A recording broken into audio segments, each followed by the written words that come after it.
Hey there, my friend. Let's talk about something we all face at some point in our lives: failure. Yep, that dreaded F word. It's something no one likes to talk about openly, yet we all experience it. And here's the thing: failure isn't the end of the story. It's just a plot twist in the journey of life. So grab your favorite drink, sit back, and let's dive into why failure is not your enemy, but your greatest teacher. The truth about failure.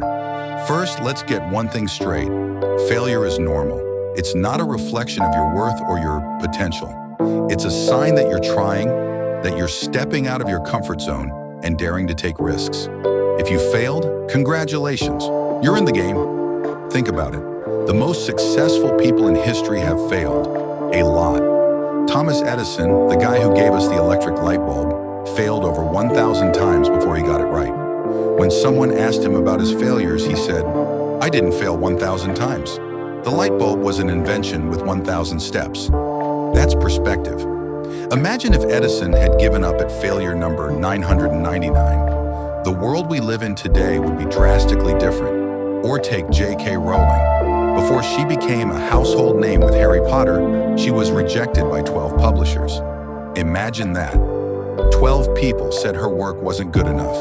She was a single mother, struggling to make ends meet, and still, rejection after rejection didn't stop her. She believed in her story, and eventually her books became a global phenomenon. Today, millions of kids and adults are inspired by her world of magic, all because she didn't quit when things got tough. Failure is the stepping stone to success. It's proof that you're learning, growing, and evolving. Every time you fail, you're gathering data, discovering what works and what doesn't, and building a stronger foundation for future achievements. Why do we fear failure? Here's the deal. Most of us fear failure because we're worried about what others will think. We're scared of being judged or labeled as not good enough. But let me ask you this. Are those opinions really more important than your dreams? Are you going to let someone else's fleeting judgment dictate your future? I hope not. Think about this. The people who are judging you, are they out there chasing their dreams? Are they taking the risks you're taking? Most likely they're not. And even if they are, their opinions don't hold any power unless you give it to them. Remember, people's opinions are temporary, but your dreams are permanent. You owe it to yourself to chase them, even if it means stumbling along the way. Also, let's be honest, people are far too busy worrying about their own lives to dwell on your failures for long. That embarrassing moment, that mistake, that misstep you're replaying in your head, most people have already forgotten it. So why not give yourself the same grace? The mindset shift. Now here's the secret sauce to overcoming failure. Change your mindset. Instead of seeing failure as a stop sign, see it as a detour sign. It's not saying you can't do it. It's saying, not this way, try another. Here's an example. Have you ever used GPS while driving? You enter your destination, but sometimes you miss a turn. Does the GPS scream at you, "You failed"? No, it calmly says, "Recalculating." That's how you should approach failure. Just recalculate and keep moving forward. Imagine if your life had that same calm, guiding voice every time you hit a roadblock, gently reminding you that there's another path ahead. This shift in mindset is powerful because it puts you back in control.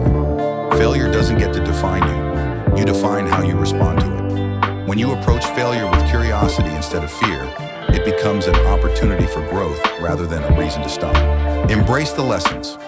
Every failure comes with a lesson, but you have to be willing to look for it. Ask yourself, what did I learn from this? How can I do better next time? Failure isn't meant to break you, it's meant to build you. Let me share a personal story.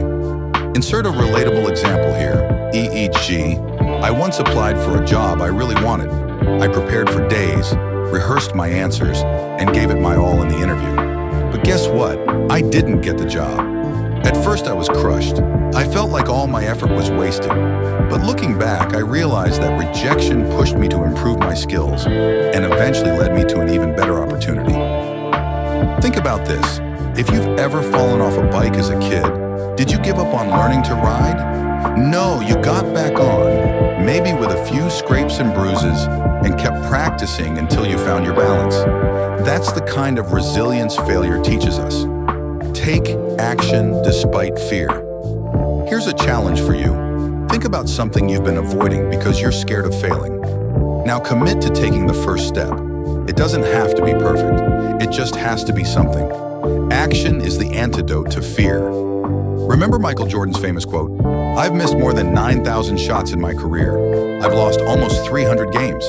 26 times, I've been trusted to take the game-winning shot and missed. I've failed over and over and over again in my life, and that is why I succeed."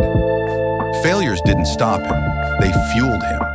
Every missed shot was a lesson, every loss was a step closer to greatness.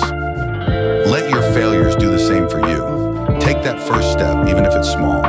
Build momentum, and before you know it, you'll be further ahead than you ever imagined. Surround yourself with positivity. Another tip, surround yourself with people who lift you up. You don't need negativity or criticism from people who've never dared to try. Find your cheerleaders, those who believe in you even when you don't believe in yourself. And if you don't have anyone like that right now, let me tell you this. I believe in you. You have what it takes to overcome any failure and create a life you're proud of. Sometimes all it takes is one voice saying, "You can do this," to reignite your fire. Let that voice be mine for now, and I hope it inspires you to find others who can fuel your journey. Celebrate your progress. Finally, celebrate every small win. Did you try something new? Celebrate it. Did you learn something from a mistake? Celebrate it. Progress, not perfection, is the goal. Remember, life isn't a straight line to success. It's a winding road with peaks, valleys, and detours. When you focus on your progress instead of perfection, you'll start to see how far you've come, even if you haven't reached your ultimate goal yet. Every step forward, no matter how small, is a victory. Final thoughts. So my friend, the next time failure knocks you down, don't stay there. Get up, dust yourself off, and say, "Thank you for the lesson," because every failure is setting you up for a comeback. You're not defined by your failures. You're defined by how you rise after them. You've got this. Keep going, keep learning, and keep believing in yourself. And remember, the only real failure is giving up. As long as you're trying, you're winning.